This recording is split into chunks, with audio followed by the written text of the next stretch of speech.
अस्सलाम वालेकुम। मेरा नाम तलहा अशरफ ज़िया है और मुझे उम्मीद है कि आपको हमारी MD कैट गाइडेंस सीरीज पसंद आई होगी, जिसमें मुख्तलिफ टॉपर्स ने आपको MD कैट की हर छोटी सी छोटी चीज़ के बारे में गाइड किया। जैसा कि हमने आपसे वादा किया था कि हम FSC की गाइडेंस सीरीज भी बनाएंगे, तो आज मैं तलहा अशरफ ज़िया, जिसकी Lahore board pre medical group में 3rd पोजीशन आई थी, आपको कुछ ऐसी टिप्स एंड ट्रिक्स बताएगा कि जिनको मद्देनजर रखते हुए आप बोर्ड में पोजीशन ले सकते हैं या 1040 या 1040 प्लस मार्क्स ले सकते हैं। आज हम सबसे पहले बात करेंगे FSC की प्रिपरेशन में about the material you have to use. तो जो मटेरियल आपने यूज करना है, आपको ख्याल रहे कि आपने जिस मटेरियल को यूज करना है उसमें सबसे जो इंपॉर्टेंट चीज है वो आती है आपकी टेक्स्ट बुक्स। ख्वाह वो साइंसेज हो, ख्वाह वो आपके उर्दू हो, ख्वाह वो आपके कोई आर्ट सब्जेक्ट्स हो, कुछ भी हो, सबसे जो उसमें इंपॉर्टेंट चीज है वो होती हैं आपकी टेक्स्ट बुक्स।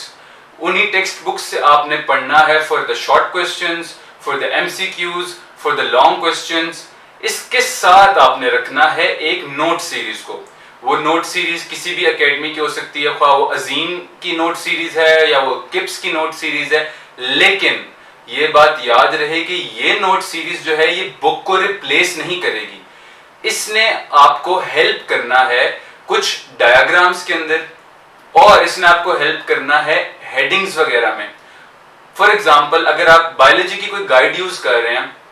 तो मैं आपको ये सजेस्ट करूंगा कि आप जो गाइडेंस या जो आप प्रिपरेशन सीरीज या कोई नोट सीरीज जो यूज कर रहे हैं उसमें दी गई हेडिंग्स को बजाय कि आप वहीं से याद करें, वहीं से रट्टा मारें या वहीं से सिर्फ करें और बुक को साइड पर रख दें, आप उसको अपनी बुक के ऊपर नोट कर लें। हेडिंग्स को बुक के ऊपर नोट कर लें, ताकि आपने जब पेपर से कुछ अर्सा पहले तैयारी करनी है तो बजाय कि आप पहले नोट सीरीज से पढ़ें फिर आप बुक से पढ़ें, आप बुक से ही पढ़ें। बुक में ही आपने जो है हेडिंग्स नोट सीरीज वाली हैं वही आप बुक से कर लेंगे, आपका टाइम भी बच जाएगा, साथ साथ आपको समझ भी आ जाएगी कि जब आप लॉन्ग क्वेश्चन अटेम्प्ट कर रहे हैं तो आपने कौन कौन सी हेडिंग्स देनी है। इसका एक और फायदा ये भी होता है कि कुछ गाइडेंस और जो नोट सीरीज हैं उनके अंदर कुछ लाइन्स या कुछ पैराग्राफ्स ओमिटेड होते हैं, यानी वो एज इट इज बुक को कॉपी नहीं करके लिखते। तो इसमें यह मसला होता है कि जो बच्चे सिर्फ नोट सीरीज से करते हैं, या तो उनका कोई MCQ गलत हो जाता है या कोई वो शॉर्ट क्वेश्चन कोई मिस ऐसा कर देते हैं जो कभी के बार बोर्ड में आपके from within the book पूछ लेता है और एक्सरसाइज से बाहर होता है। तो एक तो ये चीज, दूसरा ये कि आपने प्रिपरेशन, मैं आप लोगों को सजेस्ट ये करूंगा कि चूंकि मैंने किप्स एकेडमी ज्वाइन की और किप्स ही की नोट सीरीज और प्रैक्टिस सीरीज जो थी वो मेरे पास थी और मैंने उसको यूज किया, तो मैं आपको भी सजेस्ट करूंगा कि मेरे नजदीक अगर कोई सबसे बेहतरीन प्रैक्टिस मटेरियल है फॉर FSC तो वो है किप्स वालों की जो ऑब्जेक्टिव सीरीज है। ऑब्जेक्टिव सीरीज में आपको आइडिया हो जाएगा कि भाई MCQs किस तरह के आते हैं। एक एक चैप्टर में अबव 50 MCQs उन्होंने दिए हैं जो कि आपकी नॉलेज को भी टेस्ट करेंगे, बुक की नॉलेज, आपके कॉन्सेप्ट्स को भी टेस्ट करेंगे, उसमें एक्सरसाइज वाले भी MCQs होंगे, उसके अलावा वाले भी होंगे, और इस MCQ वाले पोर्शन के बाद उन्होंने किए हुए हैं शॉर्ट क्वेश्चंस। इस शॉर्ट क्वेश्चंस भी इसी तरह होंगे कि कुछ जो है वो एक्सरसाइज वाले होंगे और कुछ जो है वो एक्सरसाइज के बाहर से होंगे। तो ये मेरा ख्याल है कि जब आप बुक जो आपकी है, जो आपकी प्रिपरेशन है, वो आपने पहले तो करनी है बुक से, बुक के साथ आपने रखनी है कोई नोट सीरीज, और उस नोट सीरीज के साथ आपने जब एक दफा वो कंप्लीट कर लिया तो आपने अपने आप को असेस करने के लिए जब आप कोई एकेडमी का टेस्ट देने लगे हैं उससे पहले अगर आपने देखना है कि हाँ यार मेरी MCQ की प्रिपरेशन ठीक है या मुझे शॉर्ट क्वेश्चन सारे आते हैं ये इस तरह, तो उसके लिए आप आ जाइएगा ऑब्जेक्टिव सीरीज पे किप्स की। सब्जेक्टिव सीरीज नोट सीरीज को ही कहते हैं, और जो ऑब्जेक्टिव सीरीज होती है that is for your practice, जिसमें MCQs और शॉर्ट क्वेश्चन लाहौर बोर्ड के अलावा बाकी सारे बोर्ड्स के होते हैं, तो वो आपकी बेहतरीन प्रैक्टिस करवा देते हैं। इसके बाद हम बात कर लेते हैं पेपर प्रेजेंटेशन की। पेपर प्रेजेंटेशन FSC में मेरा ख्याल है कि जो सबसे इंपॉर्टेंट चीज है that is your paper presentation. अब पेपर प्रेजेंटेशन का ये मतलब नहीं है कि आप पेपर जब करने बैठे तो कोई फूल बूटे बनाना शुरू कर दें या सब्जेक्टिव टाइप को लिखते लिखते आप 10 मिनट अपने गुजार दें, एस की कोई इधर से लाइन खींच दें, कोई इधर से लाइन खींच दें, या आप प्रॉपर कोई रोमन आप प्रैक्टिस करते हैं सब्जेक्टिव टाइप मैंने किस तरह लिखना है पेपर के पहले पेज में। That is something that doesn't matter much. मैं ये समझता हूं कि पेपर प्रेजेंटेशन का मतलब ये है कि आपका पेपर नीट कितना है। आपकी कटिंग उस पर बिल्कुल नहीं होनी चाहिए। जब आपका पेपर का पहला पेज जब एग्जामिनर खोल के देखे तो उसको हो कि यार इस बंदे ने मेहनत की हुई है, और वो पता चलेगा कि आपने पेपर को अटेम्प्ट किस तरह किया हुआ है। आपको पता है कि एक एग्जामिनर ने जब पेपर चेक करना होता है तो उसके पास एक इतना बड़ा पलंदा होता है। अब वो सारे पेपर्स को ऐसे तो नहीं होगा कि वो एक एक लाइन पढ़ के चेक करेगा। आपने अपनी पेपर प्रेजेंटेशन को इतना स्ट्रांग और इतना मजेदार करना है कि जब एग्जामिनर आपका पेपर खोल के देखे तो उसको पता हो कि यार बच्चे ने मेहनत की हुई है, यानी अब मैंने इसको नंबर देने ही देने हैं। आपने उसको मौका कोई देना ही नहीं है कि वह नंबर काट सके। आपने खेलना है साइकी के साथ। नॉलेज अपनी जगह, लेकिन आपने जो एग्जामिनर की साइकी है उसको भी समझना है। आपको पता होना चाहिए कि आपकी पेपर प्रेजेंटेशन जब तक अच्छी नहीं है, अगर आप बेशक जितना मर्जी बुक की लाइनें रट लें, जो मर्जी लिखा है, अगर आपका पेपर प्रेजेंटेबल नहीं है, अगर उसमें कटिंग हुई हुई, अगर उसमें आपने हेडिंग्स नहीं दी हुई, हेडिंग्स के लिए मार्कर यूज नहीं किए हुए, कट निप वाला मार्कर यूज नहीं किया हुआ, या आपने हर सवाल के एंड पे कोई आप जो लाइन लगाते हैं वो नहीं लगाई हुई, या कुछ इस तरह नहीं किया हुआ, तो फिर आपको नंबर नहीं मिलेंगे। तो पेपर प्रेजेंटेशन मेरा ख्याल है कि उतना ही मैटर करता है जितना आपका करेगा आपकी जो नॉलेज है। तो आपने पेपर प्रेजेंटेशन का भी खास ख्याल रखना, और ये कैसे आएगा, इसके लिए सिर्फ प्रैक्टिस चाहिए। जितनी ज्यादा आप प्रैक्टिस करेंगे उतनी ज्यादा आपकी पेपर प्रेजेंटेशन अच्छी होगी, और उसी को फिर आप रिप्रोड्यूस कर सकेंगे पेपर वाले दिन। अगर मैं बात करूं कि मेरी रूटीन क्या थी एफएससी डेज में, तो सुबह कॉलेज, दोपहर के वक्त सेल्फ स्टडी, शाम को एकेडमी, रात को दोबारा पढ़ाई, उसके बाद सो जाना, और सुबह दोबारा यही रूटीन। तो मेरा ख्याल है ये चीज मैनेज करना पॉसिबल नहीं है। आप लोगों को मैं ये सजेस्ट करूंगा कि जब आप लोगों के कॉलेजेस वगैरह स्टार्ट होंगे तो आपने एक बात अपने जहन में रखनी है कि आपने या तो रूटीन फॉलो करनी है एकेडमी के हिसाब से या कॉलेज के हिसाब से। यूं नहीं है कि आपने एकेडमी के भी टेस्टों की तैयारी करनी है, कॉलेज के भी टेस्टों की तैयारी करनी है। अगर कॉलेज में चैप्टर नंबर 1 का टेस्ट है और एकेडमी में 7 का है, तो आप दोनों तैयार करके चले जाएं, दोनों में परफॉर्म ना कर सकें तो ये तो काम खराब हो गया। मैं आपको ये कहूंगा कि आपने अपनी सिमत को जो है ना एक तरफ रखना है। या आप परसू करेंगे अपने कॉलेज की पढ़ाई को, या आप परसू करेंगे अपने एकेडमी की पढ़ाई को। मैं चूंकि आई वाज अ रावियन, मैं जीसीयू कॉलेज से अपनी एफएससी की, तो मैंने आप लोगों के साथ हकीकत बात बोलूंगा तो मैंने एकेडमी की जो रूटीन थी उसको फॉलो किया। कॉलेज भी मैं जाया करता था, बहुत रेगुलर मैं नहीं था, लेकिन जब जब मैं गया तो मेरी यही कोशिश होती थी कि क्लास में मैं प्रेजेंट हूं, लेकिन अगर मैं पढ़ भी रहा हूं ना तो मैं एकेडमी के टेस्ट की तैयारी कर रहा हूं या उसकी रिवीजन कर रहा हूं। तो ऐसे नहीं है कि आप अगर कॉलेज गए तो आप उधर की सिमती पकड़ लें, एकेडमी या उधर की भी कर लें, मैनेज करना पॉसिबल नहीं है। तो या तो आप सिर्फ एकेडमी को फॉलो करें या कॉलेज को करें। मैं आपको अपना बता रहा हूं कि मैंने एकेडमी को फॉलो किया था और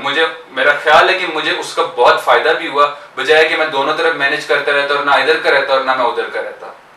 मैं आप लोगों को ये सजेस्ट करूंगा कि जब आपने एफएससी की प्रिपरेशन करनी है या पढ़ाई करनी है स्टार्ट, तो आप एकेडमी जरूर ज्वाइन कीजिएगा। मेरा ये ख्याल है कि एकेडमी ज्वाइन करने का बहुत फायदा होता है। आपके रोजाना की बेसिस पे टेस्ट होते हैं, पहले एक एक चैप्टर करके होंगे, फिर उनके कंबाइंड टेस्ट होंगे, एंड पे जाके फिलपीज होते हैं। ये जो टेस्ट का शेड्यूल है ये सिर्फ आपकी प्रिपरेशन को अच्छा नहीं करता, आपका एक तो हाथ भी चलता रहता है, आपकी प्रेजेंटेशन अच्छी हो जाती है, आपकी स्पीड बेहतर हो जाती है, आप टीचरों से at that very spot discuss कर सकते हैं, जो चेकिंग का तरीका है वो बड़ा ठीक होता है। तो और सबसे मजेदार बात यह है कि एकेडमी में आपको कंपटीशन मिलता है। ये कंपटीशन जो शायद कॉलेजेस में लैक करता है, एकेडमी में आपको होता है कि अगर फलां बच्चे के पूरे नंबर आए और मेरे 1-2 नंबर कटे हैं तो मैं उसका पेपर देखूं, उसने ऐसा क्या खास किया है, उसकी पेपर प्रेजेंटेशन में क्या ऐसा खास काम है जो मैं नहीं कर सका। तो एकेडमीज मैं आप लोगों को वैसे ये सजेस्ट करूंगा कि एकेडमी को जरूर ज्वाइन करें।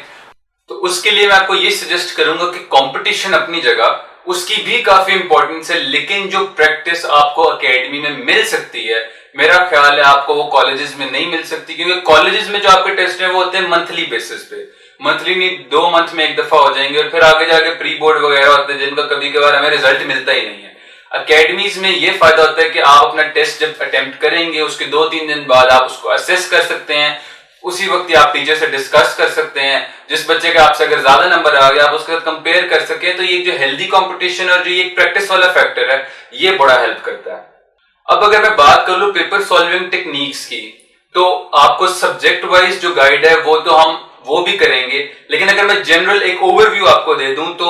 एमसीक्यूज की अगर मैं बात करूं तो एमसीक्यूज तो हमेशा आते हैं फ्रॉम विद इन बुक, और हमेशा ये कहा जाता है कि आपने जब अपने एफएससी का पेपर देना है तो अगर आपके कहीं नंबर आप लूज कर सकते हैं तो वो एमसीक्यूज होते हैं। एमसीक्यू में आपके पास बिल्कुल मार्जिन नहीं होना चाहिए एमसीक्यूज लूज करने का। आपने एम करना है कि अगर 20 एमसीक्यूज है पेपर में, मेरे 20 में से 20 ठीक होने चाहिए, या तो वो आपकी एक्सरसाइज में से होंगे और नहीं तो आपकी बुक की डिट्टो लाइनें होंगी। ऐसा कुछ नहीं होगा कि भाई कहीं बाहर से उठा के दे दें या कहीं ए लेवल की बुक से कुछ आ जाए या कोई ऐसा सवाल आ जाए जो आपने कहीं पढ़ा नहीं। चैप्टर को चॉइस पे छोड़ना आप लोगों की गलती है। मैं कभी उस चीज को सजेस्ट नहीं करता कि आप चैप्टर को चॉइस पे छोड़ें या आप कुछ स्कीम ऑफ स्टडीज को फॉलो करें या आप ऐसा कुछ करें। चैप्टर को चॉइस पे छोड़ेंगे, उसमें से कोई एमसीक्यू आ गए, उसके जिम्मेदार आप लोग होंगे। मैं आप लोगों को यही कहूंगा कि एमसीक्यू जब कोई पेपर में आएगा वो from within the book ही आएगा। इसके बाद जब आपने शॉर्ट क्वेश्चंस करने होते हैं तो मैं हमेशा ये जो मेरी स्ट्रेटेजी होती थी वो ये होती थी कि स्पेशली साइंसेस के अंदर जो पहले 3 से 4 पार्ट्स होते हैं ऑफ अ शॉर्ट क्वेश्चन, उसमें मैं कोशिश करता था या तो मैं कोई डायग्राम बना लूं या मैं किसी किस्म की कोई रिप्रेजेंटेशन या कोई फ्लो चार्ट बना लूं, क्योंकि जब एग्जामिनर ने आपका पहला पेज खोल कर देखना, उसकी नजर डायग्राम पे जाएगी, उसने कहना कि यार बच्चा वाकई मेहनत की है और बच्चा पढ़ के आया हुआ है, और आगे फिर उसके टिक जो है वो खत्म नहीं होंगे, एंड तक ही चलते जाएंगे। तो शॉर्ट क्वेश्चन में स्टार्ट वाली स्ट्रेटेजी तो ये है कि आप कोशिश करेंगे जो पहले आपने 2, 3 या 4, 5 शॉर्ट क्वेश्चन अटेम्प्ट करने हैं, एवरी शॉर्ट क्वेश्चन का जो मेन क्वेश्चन होता है उसके अंदर आप कोशिश करें कि आप डायग्राम्स को ड्रॉ करें साइंसेस के अंदर स्पेशली, और अल्टीमेटली फिर आपके जो लॉन्ग क्वेश्चंस होते हैं उसमें हमेशा जो स्ट्रेटेजी फॉलो की जाती है वो ये होती है कि आप उसको जितना लेंथी कर सकते हैं वो भी करें, ताकि जिस एग्जामिनर ने आपका लेंथ दे के पेपर मार्क करना है आप उसको भी सेटिस्फाई करें। आप हेडिंग्स बहुत ज्यादा बनाएं, क्योंकि जिस एग्जामिनर ने हेडिंग्स देखनी है वो भी सेटिस्फाई होगा और आपका पेपर नीट भी ज्यादा लगेगा, आपको याद भी आसानी से हो जाएगा। फॉर एग्जाम्पल अगर आपकी बुक में कोई इतना सा सिर्फ एक पैराग्राफ लिखा हुआ और उसका लॉन्ग आ जाता है, आप कहते हैं कि इसमें मैं क्या लिखूं, इसमें ना कोई डायग्राम ड्रॉ हुई है बुक में या ना कोई उसने हेडिंग्स लिखी है। जैसे मैंने जब अपना फाइनल पेपर दिया था मुझे डिफॉरेस्टेशन के ऊपर लॉन्ग क्वेश्चन आया था। अगर आप लोग सेकंड ईयर में देखेंगे तो डिफॉरेस्टेशन बस इतना सा पैराग्राफ लिखा हुआ है। उसमें स्ट्रेटेजी क्या होती है कि आपने एक एक लाइन की हेडिंग बनानी है। अगर वहां पे 12 लाइनें लिखी हुई हैं, 12 हेडिंग्स तो आपकी ऐसी बन गई, और फिर आपने उसके अंदर कुछ इंफॉर्मेशन बुक वाली, बाकी डिफॉरेस्टेशन का किसको नहीं पता, आप खुद भी कुछ से डाल सकते हैं अगर आपने लेंथ को बढ़ाना है, लेकिन बुक की लाइनों को ओमिट नहीं करना आपने, वो तो लाजमी लिखना है आपने। 12 लाइनें आप 12 हेडिंग्स बना दें। डिफॉरेस्टेशन की अगर उस आपके पास डायग्राम बुक में नहीं है आप खुद से ड्रॉ कर दें। मुझे याद है मैंने वाटर साइकिल ड्रॉ कर दिया था, ट्रीज बनाए थे, ऊपर क्लाउड्स बनाए और ये दिखाया कि ट्रांसपायरेशन होती है, क्लाउड्स बनते हैं, बारिश आती है और वो नेचुरल जो फिनोमेना वो होता रहता है। ये नहीं होगा डिफॉरेस्टेशन के अंदर तो हमारा जो नेचर है वो तबाह हो जाएगा एंड एवरीथिंग। तो इस तरह आपने पेपर के दौरान भी, ये नहीं है कि बुक में अगर नहीं लिखा हुआ तो आप हैंड्स अप करके बैठ जाए, बुक से बाहर आ गया हूं मैंने नहीं पता की करना है। आपने उसको उस वक्त भी केटर करना और सॉल्व करने के मैंने किस तरह उसको टैकल करना। तो लॉन्ग क्वेश्चन में डायग्राम और जो हेडिंग्स है इनको आपने साथ साथ लेके चलते रहना। इसके बाद अगर बात कर लें भी आर्ट्स के सब्जेक्ट जो होते हैं और साइंसेस के सब्जेक्ट जो होते हैं, तो एफएससी में याद रखें कि जो साइंसेस के सब्जेक्ट है तीनों साइंसेस में, उसमें 85 आउट ऑफ 85 लेना बहुत आसान भी है और आपको 85 लेने भी हैं। आपने एमसीक्यू में कोई मार्जिन नहीं देना और आपको जो टिप्स एंड ट्रिक्स हम बताएंगे कि आपने अपने पेपर को स्टार्ट किस तरह करना है, उसको सॉल्व किस तरह करना है, अगर आप उसको फॉलो करेंगे तो मेरा ख्याल है कि एग्जामिनर को कोई आप मार्जिन देंगे ही नहीं कि आपकी वो कोई गलती कोई ढूंढ सके या आपकी पेपर प्रेजेंटेशन उसको मजे की ना लगे। आपके साथ हम एग्जांपल्स भी शेयर करेंगे, सैंपल्स भी शेयर करेंगे, तो आपको आइडिया हो जाएगा कि जब आपने साइंसेस का पेपर अटेम्प्ट करना है तो उसमें आपने कोई मार्जिन छोड़ना ही नहीं है मार्क्स कटने का। जहां अगर हम बात कर लें आर्ट्स के सब्जेक्ट की जिसमें इंग्लिश और उर्दू आते हैं, तो ये वो सब्जेक्ट्स हैं जहां पे मेजर आपके मार्क्स जो है डिडक्ट होते हैं। उसमें यही है कि आपने एमसीक्यूज में तो अगेन कोई मार्जिन नहीं, आपने उसमें आपने भरपूर कोशिश करनी है कि आप उसमें मैक्सिमम मार्क्स अवेल करें। और जहां तक बात है शॉर्ट क्वेश्चंस की या लॉन्ग क्वेश्चंस की, वो तरीका हम आपको बताएंगे कि आपने कैसे करना है, लेकिन उसमें थोड़ा बहुत मार्जिन जरूर होता है कि आपका 1 नंबर काट लेगा किसी सवाल से या आपके 2 नंबर काट लिए जाएंगे बगैर किसी वजह के, ख्वाह आपकी पेपर प्रेजेंटेशन जितनी भी अच्छी हो या आपने जितना भी अच्छा उसमें लिखा हो, आपके 100 आउट ऑफ 100 या आपके 85 आउट ऑफ 85 साइंस ये जो आर्ट्स के सब्जेक्ट्स हैं इनके अंदर नहीं आ सकते। तो इस बात का ख्याल रहे कि साइंसेस में आपने एम करना है फॉर द फुल, आर्ट्स में आपने एम तो फुल का करना है, लेकिन ये ख्याल रहे कि आपके मैक्सिमम मार्क्स आने चाहिए उसके अंदर, कोई उसमें मार्जिन ना आप छोड़ें मार्क्स कटने का। थोड़ी सी हम बात कर लेते हैं प्रैक्टिकल्स की। प्रैक्टिकल्स को बच्चे बहुत इजी लेते हैं, और जो हमारे जो प्री मेडिकल के स्टूडेंट्स होते हैं वो ये समझते हैं कि जब एमडी कैट की तैयारी हो गई, जब एमडी कैट की तैयारी स्टार्ट हो गई तो प्रैक्टिकल्स अपने टाइम पे देखे जाएंगे और हमें नहीं पता वो उसी वक्त ही देखेंगे, क्योंकि आपकी एमडी कैट की जो क्लासेस होती हैं और प्रैक्टिकल है ओवरलैप कर देते हैं। इस बात का ध्यान रहे कि प्रैक्टिकल्स 90 मार्क्स बहुत बड़ा मार्जिन होता है, आपको टॉपर से उठा के आपको एक नॉर्मल स्कोरर तक लेके आ सकता है वो। क्योंकि मैंने एक ऐसा बच्चा देखा भी है जिसके प्रैक्टिकल्स में मार्क्स कम थे, अगर उसके पूरे होते तो वो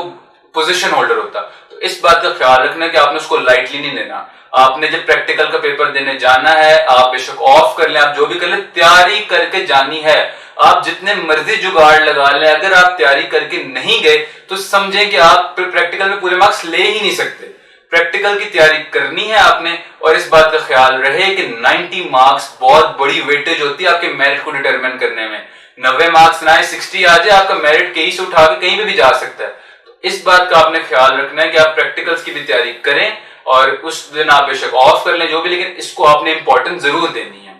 और जहां तक बात है कि बहुत बच्चे समझते हैं कि वो एफएससी में परफॉर्म नहीं कर सकते अच्छा या नहीं, तो मैं आप लोगों को ये कहता हूं कि देखिए, मैं वो स्टूडेंट हूं जिसने मैट्रिक के बजाय ओ लेवल किया था। हमारा पेपर सॉल्व करने का तरीका, हमारे प्रिपरेशन का तरीका, हमारा पेपर जिस तरह आता है वो किस बेसिस पे होता है, वो तरीका बिल्कुल डिफरेंट था। लेकिन अगर मेरे जैसा बंदा जिसने जीरो से स्टार्ट किया है और अगर उसकी बोर्ड में पोजीशन आ सकती है, तो आपकी क्यों नहीं आ सकती? आपने मैट्रिक में आपका तो पैटर्न ही सेम होता है, आपको पता होता है कि आपने मार्कर कौन सा यूज करना है, आपने हेडिंग्स कहां पे देनी है, आपने किस सवाल में कितना लिखना होता है, लॉन्ग क्वेश्चन का क्या क्राइटेरिया होता है, शॉर्ट क्वेश्चन का क्या होता है। मैं तो आई वाज अ लेमैन, मुझे नहीं पता था कि भाई जब आप ओ लेवल से एफएससी में आ रहे हो, आपके पास 2 तीन तरह के मार्कर भी होने चाहिए, आपने पेलिकन की इंक यूज करनी है, पेलिकन का आपने मार्कर पेन यूज करना है। तो ये चीजें मुझे तो नहीं पता थी, लेकिन अगर मैं 1 साल के अंदर अंदर या 2 साल के अंदर अंदर ये समझ गया कि यार वो क्या चीजें हैं जिनको मैं फॉलो करूंगा